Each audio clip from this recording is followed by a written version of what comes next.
যাই নামাজ বিছাইয়া দজলা নদীর মাঝে ইমাম আবু ইদ্রিস শাফি নামাজ পড়লেন পুরা জোহর। নামাজ শেষ করার পর তিনি খ্রিস্টানদেরকে বলেন, ও খ্রিস্টানেরা, তোমরা কারা বহাস করবা ঈসা নবী আল্লাহর বেটা, আর আমরা প্রমাণ করবো ঈসা আলাইহিস সালাম আল্লাহর নবী, চতুর্থ আসমানে আল্লাহ তাকে নিয়ে চলে গেছেন। আসো আমি ইদ্রিস শাফিঈ যাই নামাজ বিছাই নদীর উপরে নামাজ পড়লাম। তোমাদের যদি কলিজায় বহস করার সাহস থাকে, আজকে বংশে বহস হবে না। আমি যেইভাবে যাই নামাজ বিছাই নদীর মাঝখানে আসছি, তোমরা ওইভাবে যাই নামাজ বিছাইয়া নদীর মাঝখানে আসো, বহস হবে আজ। সুবহানাল্লাহ। এই ভাই না আরো জোরে, আরো জোরে একসাথে চিৎকার করে আল্লাহু আকবার। ইনশাআল্লাহ আহলে সুন্নাত ওয়াল জামাত জিন্দাবাদ জিন্দাবাদ। বহস শেষ। বহস কি শেষ? খ্রিস্টানরা হুজুর বহস লাগবে না, ফিরে চলে আসেন আপনি। বুঝতে পারছি যে ঈমান, যেই কালেমা, যেই আকীদা, যেই নবীর আনিত বিধান, যেই কুরআনের আইন আপনাকে যাই নামাজ বিছাইয়া নদীর পানির উপরে নামাজ পড়তে শক্তি দিল, এই মর্যাদা আপনাকে দেয়া হলো। আর বোঝার বাকি নাই, ওই ধর্মই সঠিক, ওই ইসলামই সঠিক। আপনি চলে আসেন, আপনার হাতে কালেমা পড়ে আমরা খ্রিস্টানরা মুসলমান হয়ে যাব।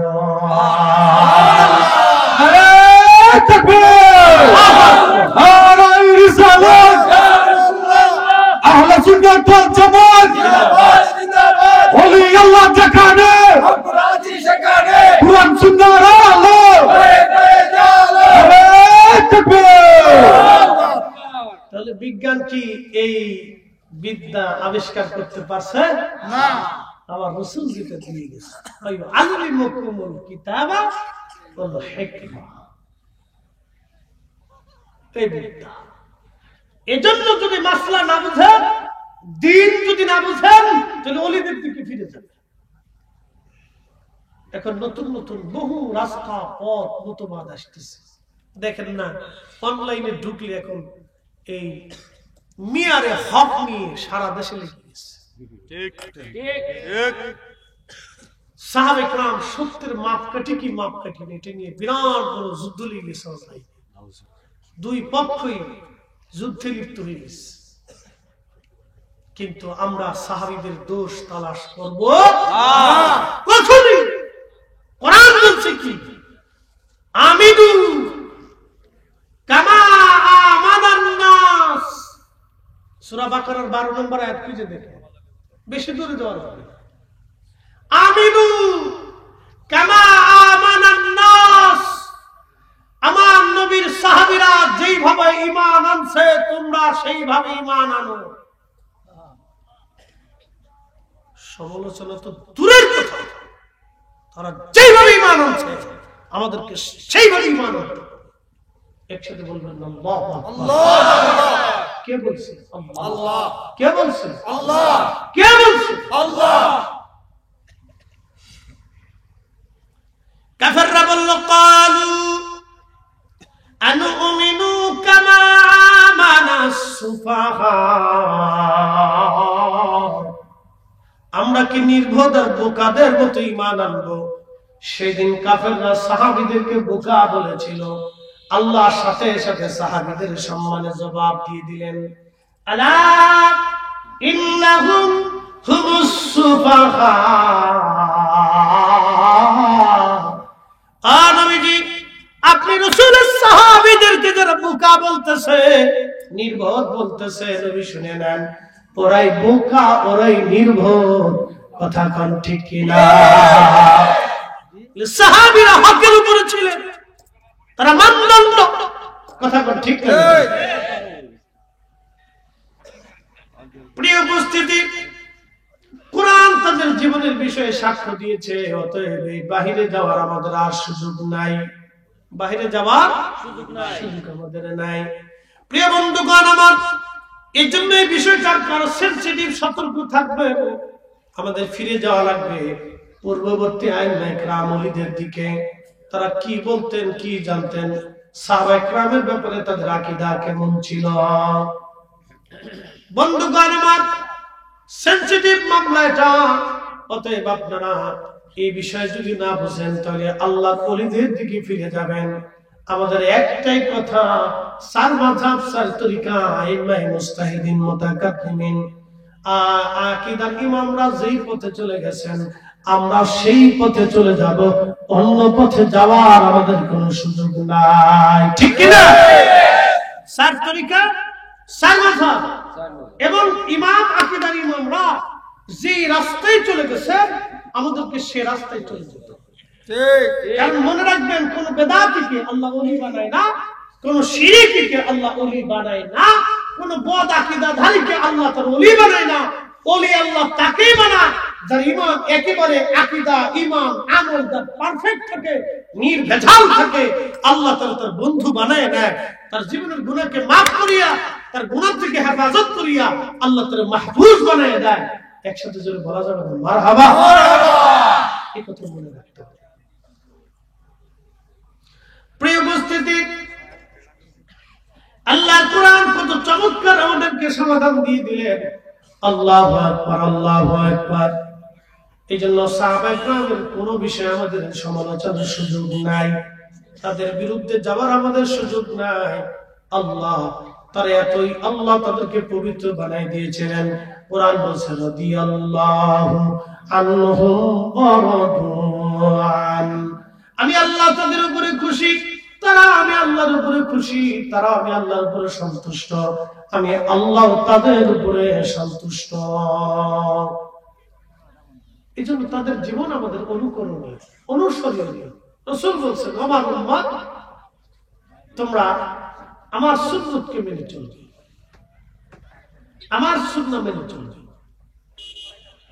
আমার সুন্নতকে মেনে চলবে, আমার পরে আমার খুলাফায়ে রাশিদিনের সুন্নতকে তোমরা মেনে চলবে। অতএব চার সাহাবী খুলাফায়ে রাশিদ, তাদের আদর্শকে মানার জন্য আল্লাহ রাসূল আমাদেরকে ঘোষণা দিয়ে গেছেন। নবী বলেছেন, আসহাবী কান নুজুম, আমার সাহাবীরা আকাশের নক্ষত্র তুল্য। একসাথে চলে বলা যাবে না মারহাবা?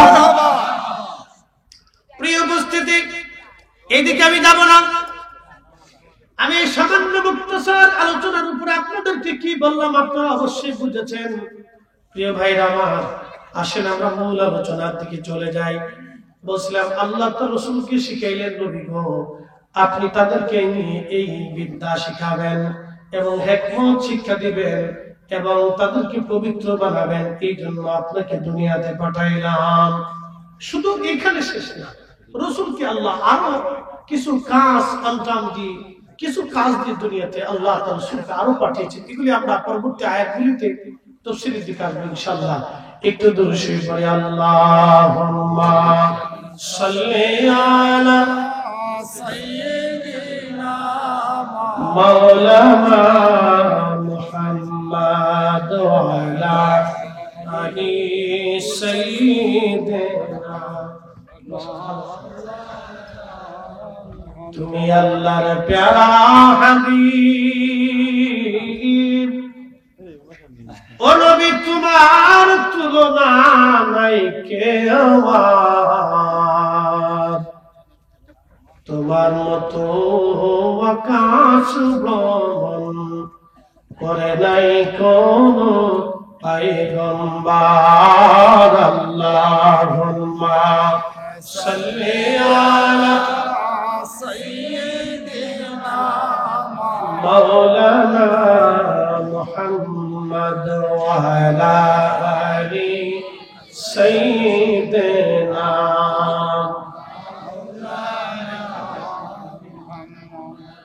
প্রিয় মুসলমান, আল্লাহ পড়াইতে বলেন, ইয়া আইয়ুহান নাবিয়্যু ইন্না আরসালনাকা শাহিদাও ওয়া মুবাশশিরাও ওয়া নাযীরা। হাবিব আমার, আপনাকে দুনিয়াতে পাঠিয়েছি কেন পাঠাইলাম? প্রথম নম্বর আপনি শাহিদ, সাক্ষী। কিসের সাক্ষী? তামাম মানব জাতির জন্য আপনি সাক্ষী, জিন জাতির জন্য আপনি সাক্ষী। আপনার সাক্ষী বানিয়ে দুনিয়াতে পাঠাইলাম। কিয়ামতের ময়দানে আপনার সাক্ষ্যটাই বলবৎ হবে, মজবুত হবে। এরপরে আল্লাহ বললেন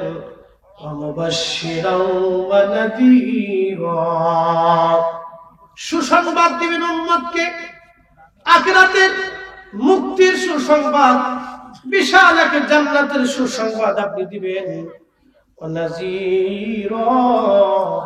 আপনি ভীতি প্রদর্শন করবেন। আল্লাহর ভয় তাদেরকে শিক্ষা দেবেন। আমার বান্দারা যাতে আমাকে ভয় করে। আচ্ছা মূলত বলেন তো, তুফান গজব যিনি দেন তিনি কে? আল্লাহ। না একসাথে বলতে হবে। ভূমিকম্প দেয় কে? আল্লাহ। কেন দেয়?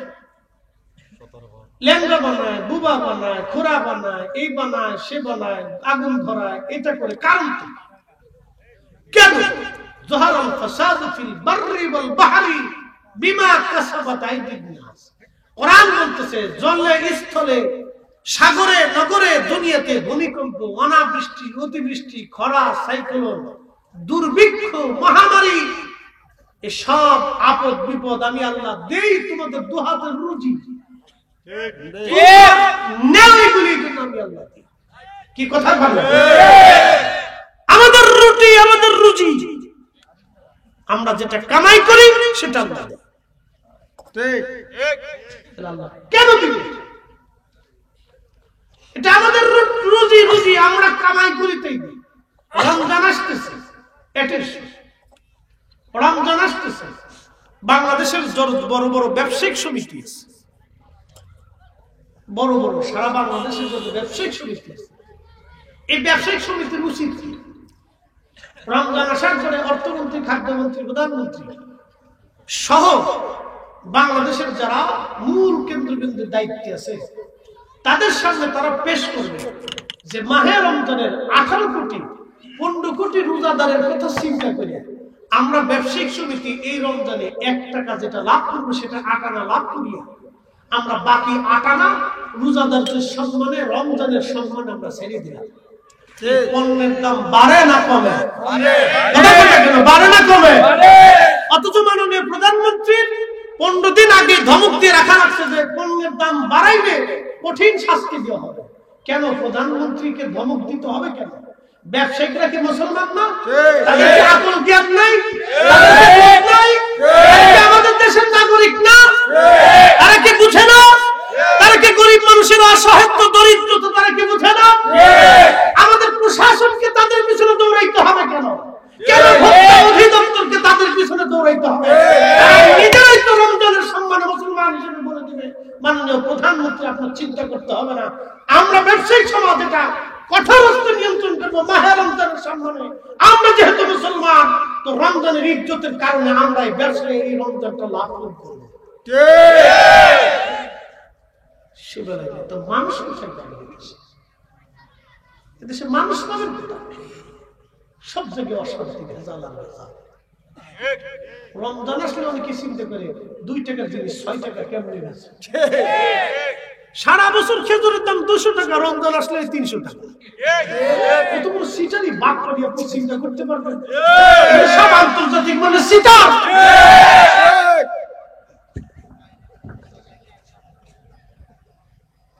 সিটারে সিটারে ঘুরে গেছে। সারা সময় আপনার কি বলে এই মশলার দাম ঠিক মতো রমজান আসলে ভূত করে বেড়ে যায়। কারণ সারা বছর মানুষ খায়, রমজানে কি বেশি খায়? রমজানে মনে সবার পেট বড় হয়ে যায়। রমজানে তো আরো খায় কম, রমজানে 2 বেলা খাইতে হয়। ইফতারের সময় একবার খায়, সেহরির সময় একবার খায়। শুনেন, আসলে আমাদের অসুস্থতা বেশি, বুঝছেন নি? কিছু মানুষ আছে 1000 কোটি টাকার মালিক, সে চিন্তা করে আরো 10,000 কোটি টাকা কেমনে বানাবে। একটা মানুষের কত লাগে বলেন তো? আমাকে একটু কথা বুঝার চেষ্টা করবেন। আমাদের দেশে 1000 কোটি কোটি টাকার মালিক আছে, আমি তাদের দোষ দেব না, সম্পদ আল্লাহ দিছে, আরো দিকে আমরা দোয়া করি, কথা ঠিক কিনা? দোয়া করি, কিন্তু রমজান মাস আসলে গরিব মানুষরা তাদের দিকে তাকায় থাকে, এরা বুঝে না। দরিদ্র মানুষগুলি তাদের দিকে তাকায় থাকে। শোনেন, এই দরিদ্রতা আল্লাহর একটা পরীক্ষা। আপনার কাছে যখন কোনো ভিখারি, কোনো অন্ধ, কোনো ল্যাংড়া হাত পাতে, আল্লাহ আপনার কাছে তাকে পাঠাইছে আপনাকে পরীক্ষা করার জন্য, আপনি দেন কিনা? আপনার বাড়ির পাশে একজনকে দরিদ্র বানিয়েছে আল্লাহ আপনাকে পরীক্ষা করার জন্য, আপনি তার খোঁজ নেন কিনা, খবর নেন কিনা? আল্লাহ তাকে দরিদ্র বানিয়েছে আপনাকে পরীক্ষা করার জন্য।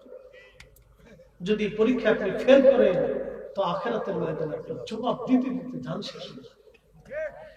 আমরা অনেক সময় বুঝি না, আমাদেরকে বুঝতে হবে।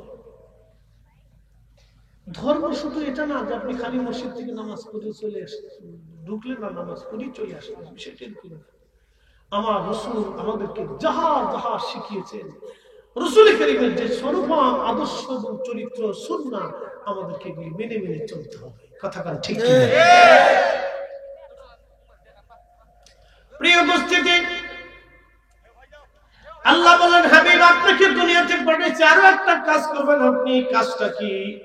ওয়াদাইয়ান ইলাল্লাহি বিইذনিহি ওয়া সিরাজাম মুনীরা।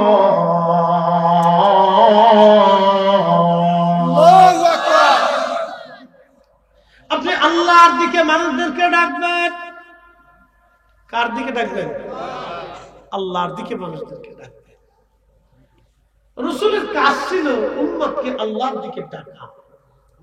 অন্তর পরিবর্তন করার মালিক কে? আল্লাহ। এখন আপনাদেরকে একটা ঘটনা শোনাব। বাইজিদ বুস্তামি রাহমাতুল্লাহ আলাইহি, ওনার জমানাতে বুস্তাম শহরে পতিতা নারী, মেয়েটা খুব সুন্দরী ছিল এবং খুব আবেদনময়ী ছিল। বাংলা ভাষায় যেটা যারা ভাষা বুঝেন তারা বুঝছে, এত ভেঙে চলে বলতে হয় না। তো খুব মনোযোগ দিয়ে, তো এই নারী বুস্তাম শহরের হাজার হাজার যুবকদের চরিত্রগুলি হরণ করে নিচ্ছে। বলে হুজুর কেমন, এই শ্রীমঙ্গল শহরে স্টেডিয়াম মাঠে যদি আপনি একটা নর্তকী আনেন আর একটু গান বাদ্য বাজাইয়া ঢোল ফিটিয়া যদি একবারে একটা দিতে পারেন, তাহলে এই শ্রীমঙ্গলের হাজার হাজার লক্ষ লক্ষ যুবক দেখবেন ওই জায়গায় সব ভিড় করিয়ে খয়রাতের মতো দাঁড়ায় রয়েছে। এই ফলাফল জোরে পড়। যারা ঠিক করতেছে এর ভিতর দিয়ে একটু যাই কিনা সব ডট করে কিছু দুঃখে পরে করতেছি। তার অর্থ হচ্ছে আমরা ইসলামের মৌলিক শিক্ষাটা আমাদের সন্তানদের কলিজা পর্যন্ত পৌঁছাইতে পারি নাই। এখন আমাদের ব্যর্থতা অনেক। এই মাহফিলগুলি হয় এজন্য কিছু চলতেছে, তারপরেও আমাদের দেশে ঠেলাঠেলি শেষ নাই। এ এসে কবে মিলাদুন নবী বন্ধ করে দাও, এটা বেদাত। ও এসে কবে মিলাদ বন্ধ করে দাও, এটা বেদাত। ও এসে কবে দোয়া বন্ধ করে দাও, এটা বেদাত। ও এসে কবে ইসালে সব বন্ধ করে দাও, এটা বেদাত। ও এসে কবে ফাতিহা বন্ধ করে দাও, এটা বেদাত। ও এসে কবে কোরআন খতম চলবে না, এটা বন্ধ করে দাও, বেদাত। শয়তানে বিরাট বড় খুশি। শয়তানে কি খুশি?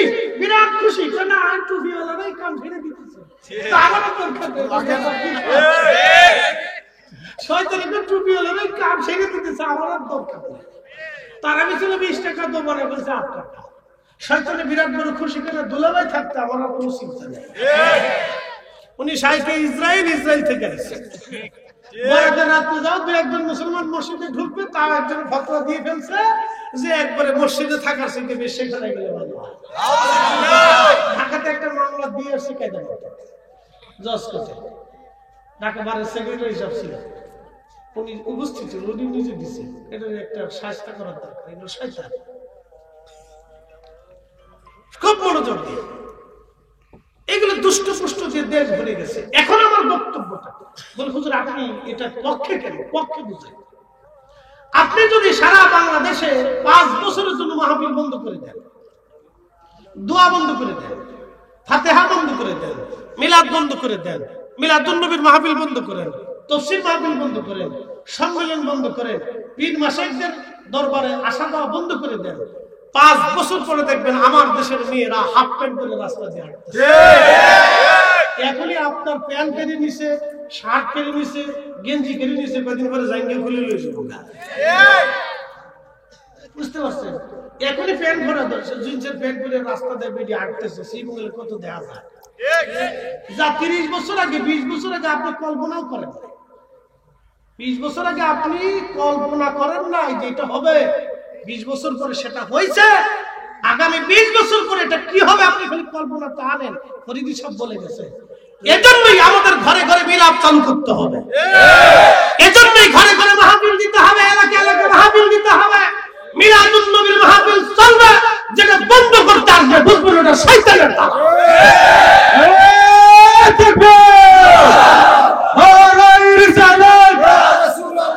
আহলে সুন্নাত ওয়াল জামাত সিলসিলায়ে হুলতুলি বাঁচাও ইমান, বাঁচাও দেশ, বাঁচাও ইমান, বাঁচাও দেশ। নারে তাকবীর। প্রিয় উপস্থিতি, আমার কথা হলো আপনাদেরকে বুঝতে হবে। তাহলে মিলাদ মাহফিল চলবে,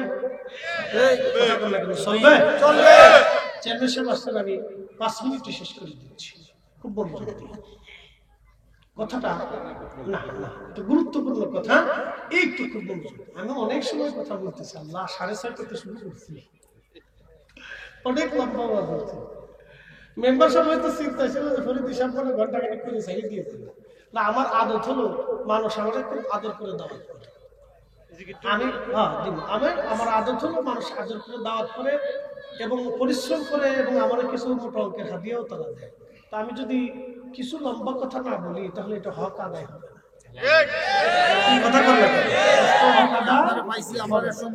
এই জন্য আমি চেষ্টা করি লম্বা একটু সময় দিতে। আর দিব ইনশাআল্লাহ। তা আমার এই যে মৌলিক কথাগুলি যেটা বলতেছি, এগুলি আমাদের জীবনে কাজে পরিণত করার দরকার। কথা বলতে কি? যাই হোক, আচ্ছা যাক, ইনশাআল্লাহ এই চেয়ারম্যান সাহেব বলছেন একটু চালাইতে, আমি 2 মিনিটে শেষ করে দিচ্ছি। তাহলে মিলাদুন নবী কি চলবে? চলবে, চলবে। মিলাদ কি ঘরে ঘরে চলবে? চলবে। কোরআন খতম চলবে? চলবে। এগুলি চালাইতে হবে। এই জন্যই যে আমার দেশের কিছু ছেলেরা পেলেরা নামাজ পড়ে না, রোজা রাখে না, নেশা টেশা করে। ধরেন একটা ছেলে নেশা করে, তো বাবা বাড়িতে মিলাদের ইন্তজাম করছে। ওই ছেলেটা চিন্তা করলো বাবা বাড়িতে মিলাদ করছে, লোকজন আসতেছে, আলেম ওলামা আসতেছে, আমি যদি এই সময় না থাকি তো কি মনে করবে মানুষ। তো ওই চিন্তা করেও ছেলেটা মিলাদে বসছে। তো হুজুর যখন দোয়া শুরু করছে, দোয়ার একটা পর্যায়ে ওই ছেলেটার অন্তরে হয়তো আবেগ এসে গেছে। আল্লাহ দয়া করে তার অন্তরের পরিবর্তন করেও দিতে পারে। ঠিক কি না? এই জন্য শুধু নেগেটিভ দেখলে হবে না, আমাদের পজিটিভটা দেখতে হবে। শুধু নেগেটিভ দেখলে হবে না, পজিটিভটা বুঝতে হবে। তা আল্লাহ আমাদেরকে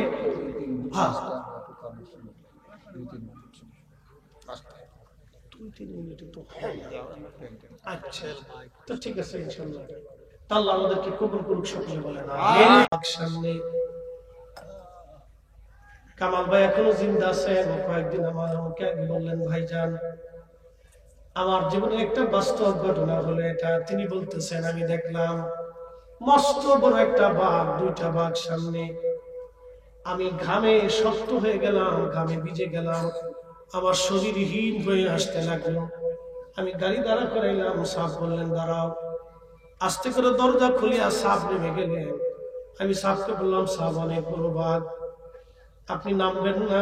সাহেব বলল, দাঁড়াও, ভয় নাই। বলতেছে, আমি সাপকে দেখলাম হেঁটে হেঁটে বাঘের কাছে গেলেন, বাঘের শরীরে হাত দিয়ে মুছতে লাগলেন। একবার জোরে বলা যাবে আল্লাহু আকবার।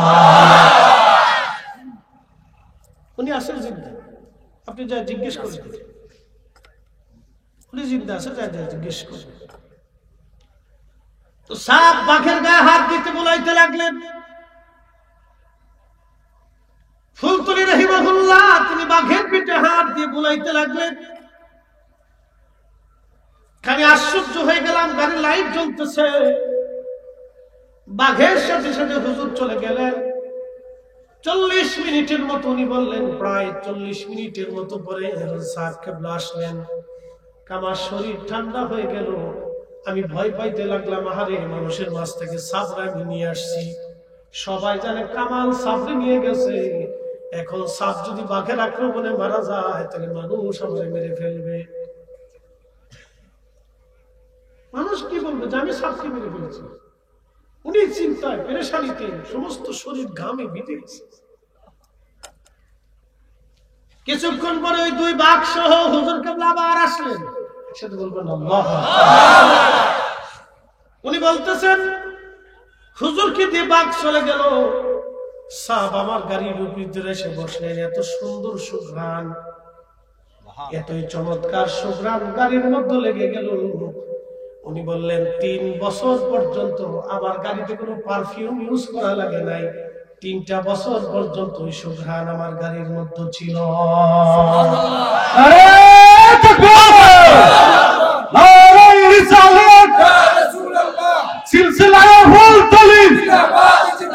বাঁচাও ইমান, বাঁচাও দেশ।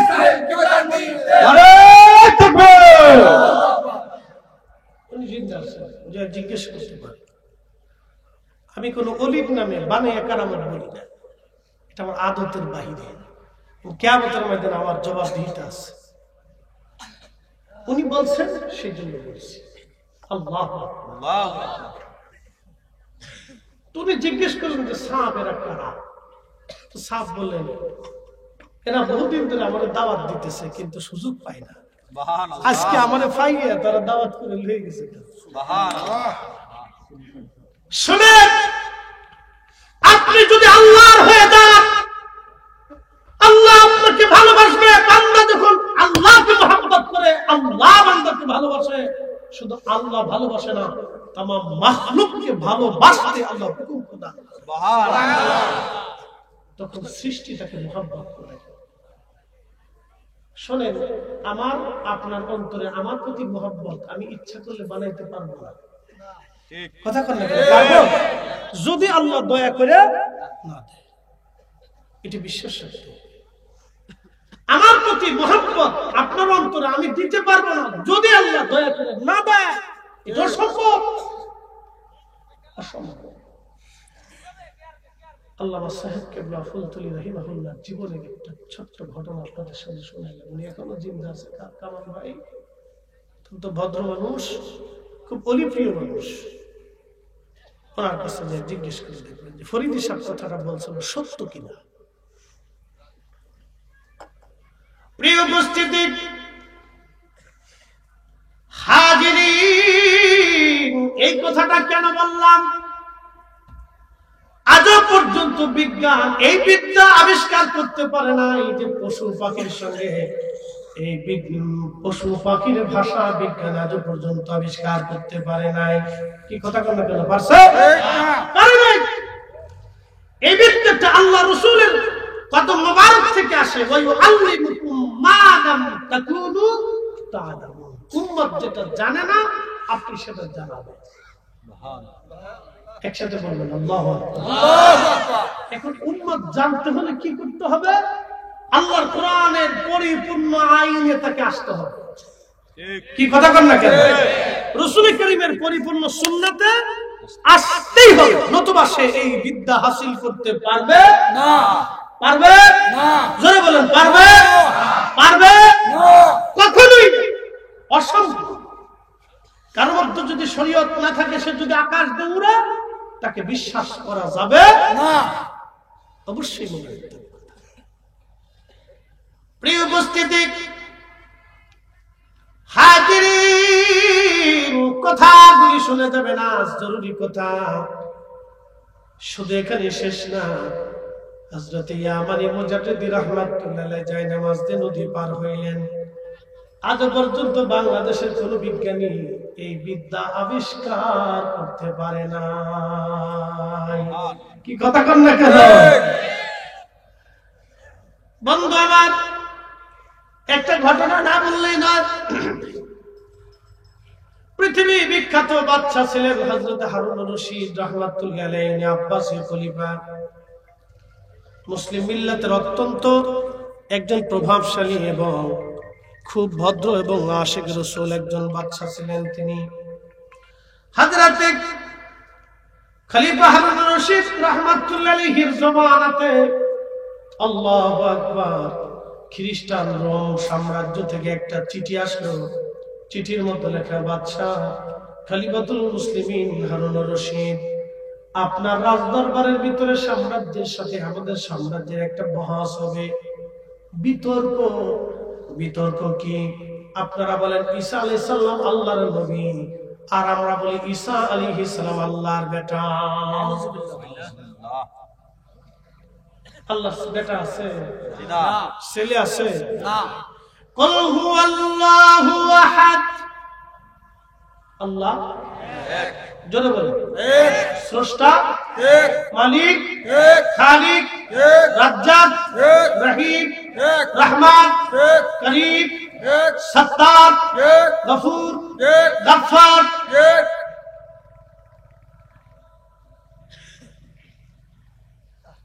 আল্লাহ কাল্লাহুস সামাদ, আল্লাহ কারো মুখাপেক্ষী না, সব সৃষ্টি করি আল্লাহর মুখাপেক্ষী। লাম ইয়ালিদ ওয়া লাম ইউলাদ ওয়া লাম ইয়াকুল লাহু কুফুয়ান আহাদ। আল্লাহ কাউকে জন্ম দেন নাই, কারো কাছ থেকে আমার মালিক আমার আল্লাহ জন্ম দেন নাই। আহা, খুবই মনোযোগ। খ্রিস্টানরা বলল আল্লাহর বেটা ঈসা আলাইহিস সালাম আল্লাহর ছেলে। একবার জোরে বলা যাবে কি নাউজুবিল্লাহ? আর ইহুদিরা বলল উযাইর আল্লাহর ছেলে। উযাইর আল্লাহর ছেলে। একসাথে বলবো না নাউজুবিল্লাহ? খ্রিস্টান বলল মারিয়াম আল্লাহর স্ত্রী। নাউজুবিল্লাহ। লা হাওলা ওয়ালা কুওয়াতা ইল্লা বিল্লাহ। কত নিকৃষ্ট কথা, মনোযোগ দিন। এই জন্য আল্লাহ কোরআনের উপরে এত বলছে, ইন্নাল্লাযীনা কাফারু মিন আহলিল কিতাবি ওয়াল মুশরিকিনা ফী নারি জাহান্নাম খালিদিনা ফীহা উলাইকা হুম শাররুল বারিয়া।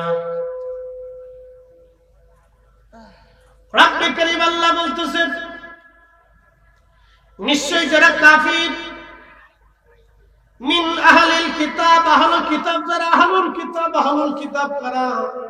যারা খ্রিস্টান এবং ইয়াহুদ, ওরা আল্লাহকে, ঈসা নবীকে আল্লাহর বেটা মনে করে, মরিয়মকে আল্লাহর স্ত্রী মনে করে, এবং উযাইরকে আল্লাহর ছেলে মনে করে।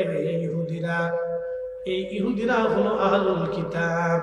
ওয়াল মুশরিকিন, যারা শিরক করে, শিরক, গাছ পূজা, মাছ পূজা, পাথর পূজা, সূর্য পূজা, নদী পূজা, এই আপনার কি বলে পুতুল পূজা, এই যাবতীয় শিরক যারা করতেছে, আল্লাহ ব্যতীত অন্য কাউকে খোদা মনে করে, আল্লাহর সমকক্ষ মনে করে। আমরা যারা সুন্নি আছি, আমরা সবসময় ওলিদেরকে উসিলা মনে করি। কি কথা বলেন? ওলিরা আল্লাহর বন্ধু, ওনরা আল্লাহর বন্ধু, আল্লাহর পেয়ারা, আল্লাহর মেহবুব। সেই হিসেবে শুধুমাত্র ওনাদেরকে আমরা উসিলা মনে করি, যে ওনাদের উসিলাতে আল্লাহ হয়তো আমাদেরকে দয়া করেন, দোয়া কবুল করতে পারেন। কিন্তু আল্লাহর বিপরীতে ওনরা কিছু করতে পারেন না। ওনরা যেটা করেন সেটা আল্লাহর কাছ থেকে চেয়ে এনে দেয়।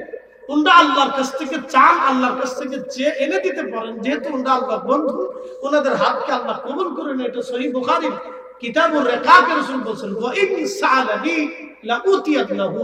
আমার ওলিরা আল্লাহর কাছে কিছু চাইতে দেরি হয়, আল্লাহর আকাশ থেকে আসতে দেরি হয় না। একসাথে জোরে বলা যাবে না আল্লাহু আকবার?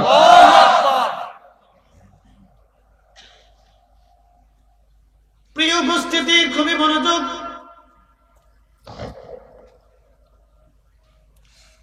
আল্লাহর আকাশ থেকে আসতে দেরি হয় না, চাইতে দেরি হয়, চাইতে দেরি হয়, আসতে দেরি হয় না।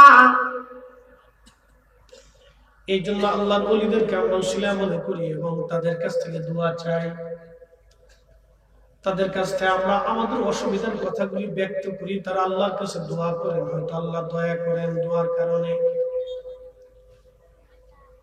আল্লাহ রাব্বুল আলামিন বলেন, ওয়াল মুশরিকিনা ফি নারি জাহান্নাম খালিদিনা ফিহা। আল্লাহ বললেন এই সমস্ত মুশরিকগুলি চিরদিন তারা জাহান্নামে থাকবে। উলাইকা হুম শাররুল বারিয়া, এবং সৃষ্টির মধ্যে তারা নিকৃষ্ট, সৃষ্টির মধ্যে তারা নিকৃষ্ট, এবং সৃষ্টির মধ্যে তারা নিকৃষ্ট। অপর আয়াতে আল্লাহ বলেন ইন্নাল্লাযীনা আমানু ওয়া আমিলুস সালিহাতি উলাইকা হুম খায়রুল বারিয়া। নিশ্চয় ইমানে আমলে যারা পাকা হবে, ইমানে আমলে যারা কামিয়াবি হবে, ইমান আমলে যারা কামিয়াবি হবে, আমার মালিক আমার আল্লাহ বলতেছেন তারা সৃষ্টির মধ্যে তারা সেরা, সৃষ্টির মধ্যে তারা সেরা, সৃষ্টির মধ্যে তারা সেরা। কি কথা বলেন ঠিক কিনা? এই সৃষ্টির মধ্যে কেমন সেরা, আল্লামা ফুলতুলি রাহিমাহুল্লাহর জীবন থেকে একটা কথা বললাম। পশুরাও তাদেরকে সম্মান করছে। কি কথা বলেন ঠিক কিনা? এই বিদ্যা আমার কাছে, ফরিদ সাহেবের কাছে নেই, এটা আমার কাছেও নেই, আপনার কাছেও নেই। এই বিদ্যাটা আল্লাহ তার প্রকৃত মেহনতদেরকে দান করেন। এটা রাসূল করিমের মাধ্যম দিয়ে, ওলি আল্লাহদের সিনা দিয়ে আল্লাহ রাব্বুল আলামিন এটা সাপ্লাই দেন। এটা সবাই পায় না, সবার নসিব হয় না। আল্লাহ যাকে কবুল করে তার নসিব হয়। তার বাস্তবতা আপনাদের আরেকটু বুঝুন। সাহেব ইন্তেকাল করছেন কত বছর? 8। এখন কত? 15 বছর, 16 বছর। 16 বছরে আমাদের বিজ্ঞানের দার্শনিকদের একটা কথা আছে, out of sight out of mind. মানুষ চোখের আড়াল হলে কি হয়?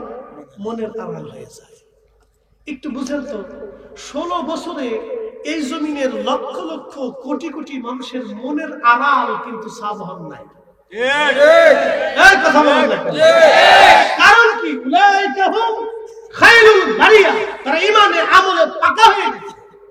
ইমানে আমলে পরিপূর্ণ হয়ে যাওয়ার কারণে আল্লাহ রাব্বুল আলামিন মানুষের অন্তরে অন্তরে যুগে যুগে যুগে যুগে শাহজালালিয়া মানে মুজাদ্দিদি 750 বছর ধরে তিনি আমাদের চোখের আড়াল হয়েছেন, কিন্তু মনের আড়াল হন নাই। খাজা বাবা আজমিরি 1000 বছর ধরে তিনি আমাদের চোখের আড়াল হয়েছেন, মনের আড়াল হন নাই। হযরত দাদা গঞ্জবাস 1200 বছর ধরে চোখের আড়াল হয়েছেন, মনের আড়াল হন নাই। আজ থেকে 1450 বছর আগে আমাদের রাসূল করিম চোখের আড়াল হয়েছেন, কিন্তু উম্মতের মনের আড়াল হন নাই। কথা বলতে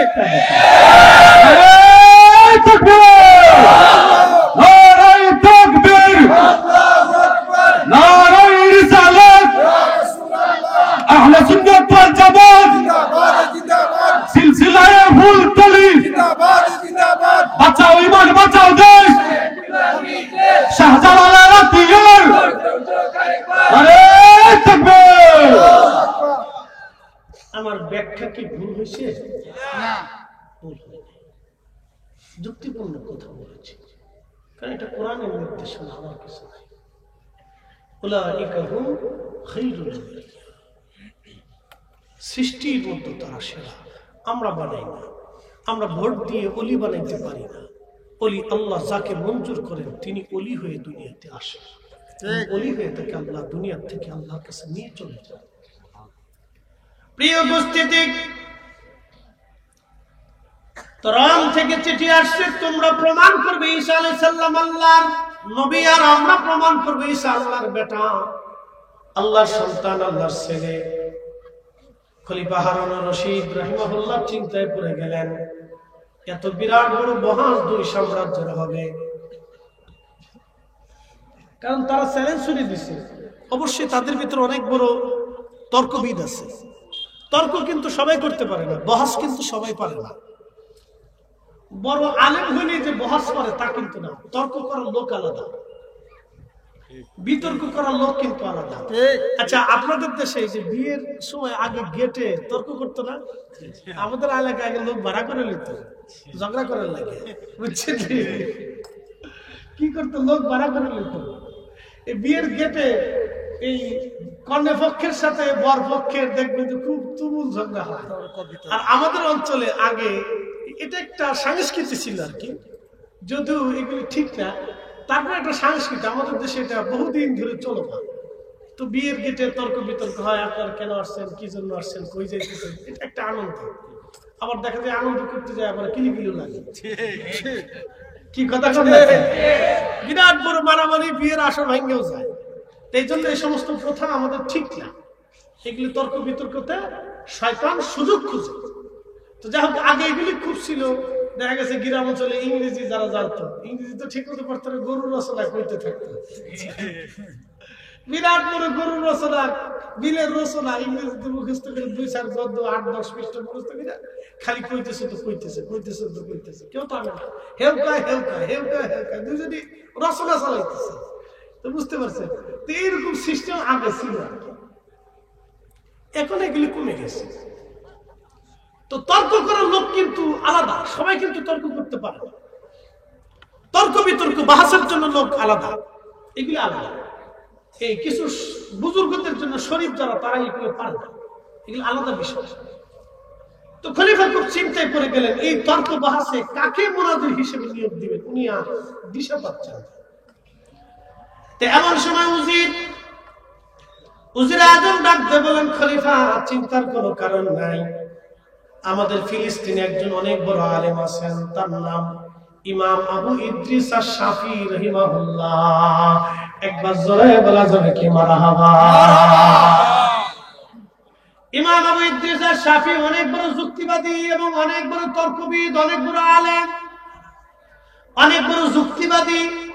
কারণ উনি মাযহাবের ইমাম। তো মাযহাবের ইমাম হইতে হলে বালাগাত, মানতিক, ফাসাহাত, যুক্তিবিদ্যা, তর্কবিদ্যা, এরপরে যাবতীয় ইলম তাকে অন্বেষণ করতে হবে, সব ইলমে তাকে পারদর্শী হতে হবে, তাহলে সে মাযহাবের ইমাম হবে, নতুবা হতে পারবে না।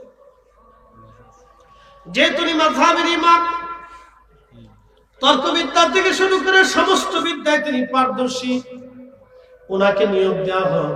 খলিফা বলেন, হ্যাঁ কথা তো সুন্দর, ঠিক আছে। চিঠি লিখলেন, হুজুর আপনি দ্রুত গতিতে ইরাকের বাগদাদে চলে আসেন, খ্রিস্টানরা আমাদের উপর চ্যালেঞ্জ দিয়েছে, বিরাট বড় বহস হবে, এই বহসে কে জিতে কে হারে আমরা এটা দেখব।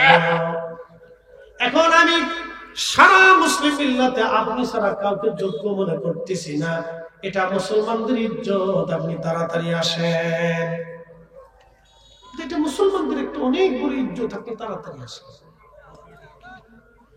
হযরত ইমাম শাফিঈ তিনি প্রস্তাব দিলেন, খলিফাতুল মুসলিমিন আমি বহাস করতে পারি, আমি বহাস করতে পারি, কিন্তু বহাসের শর্ত হলো, বহাস যে আমরা করব, এই বহাস করতে হলে সময়টা হবে যোহরের নামাজের পরে এবং জায়গাটা হবে দজলা নদীর পারে।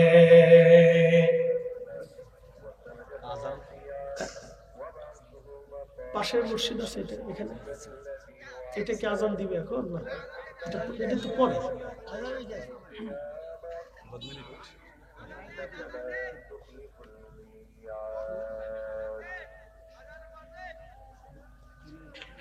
আচ্ছা, আমাদের এই মসজিদে কি আজান হবে কি?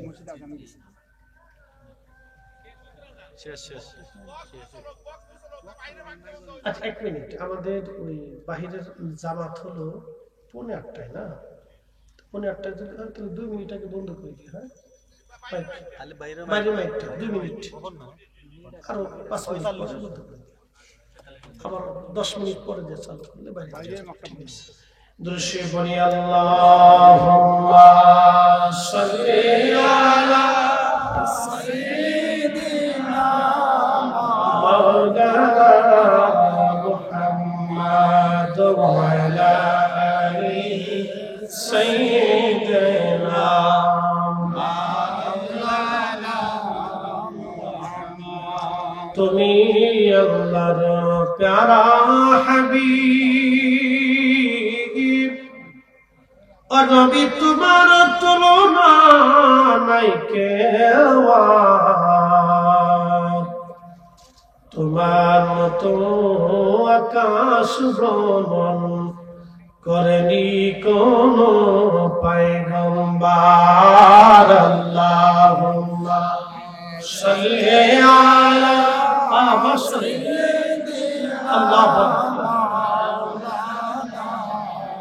মুহাম্মাদ ওয়া আলা আলি সাইয়্যিদিনা।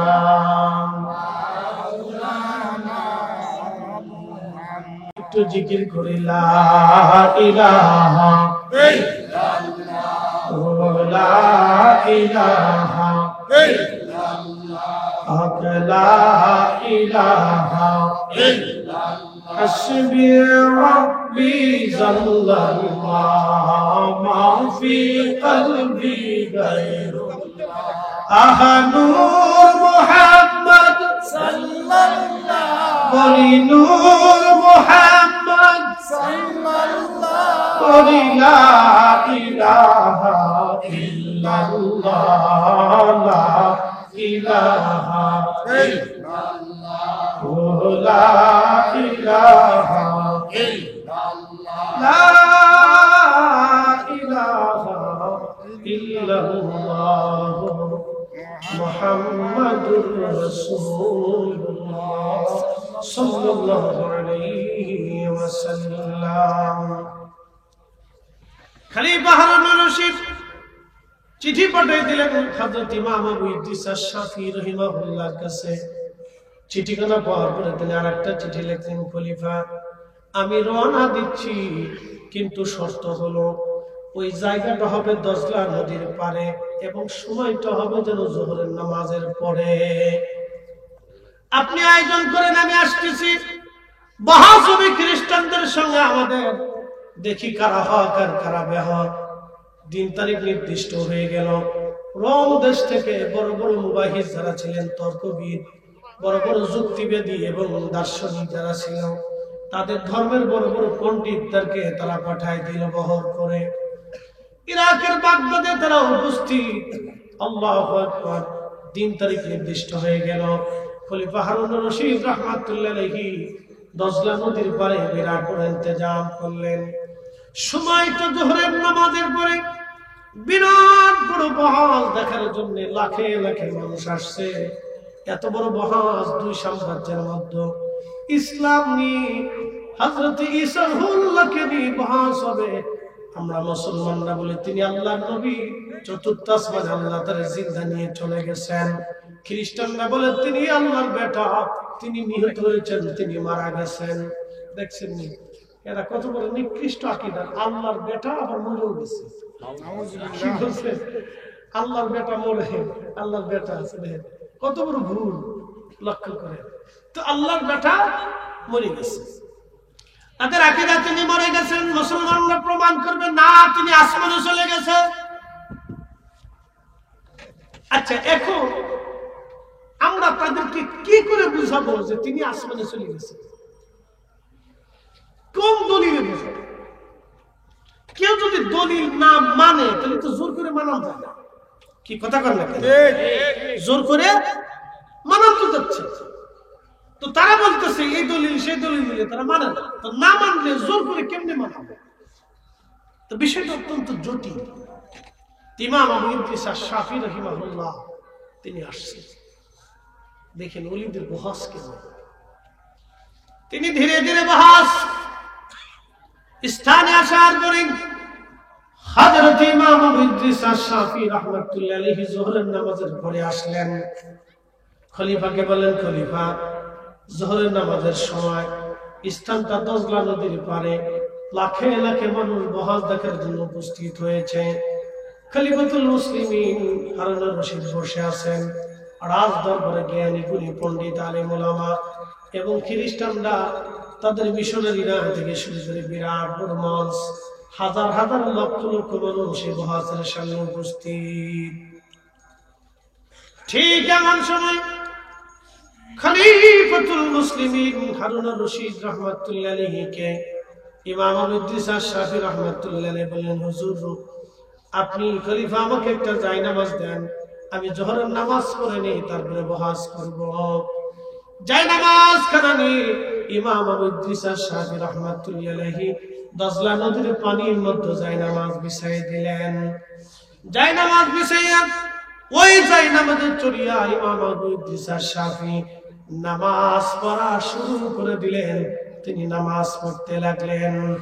যাই নামাজ বিছাইয়া দজলা নদীর মাঝখানে দিয়া যাই নামাজের উপরে তিনি নামাজ পড়তে লাগলেন। পানি তারে ডুবাই না, যাই নামাজ পানির উপরে ভাসতে লাগলো। একবার জোরে বলা যাবে আল্লাহু আকবার।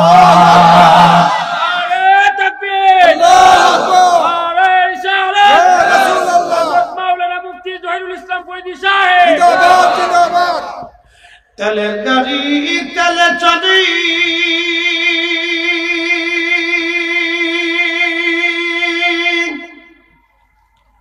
হাওয়ার গাড়ি হাওয়ায় উড়ে, বিনা তেলে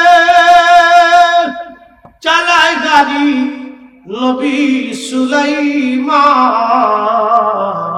আমরা সেই মুসলমান, ঠিক কিনা? আমরা সেই মুসলিম।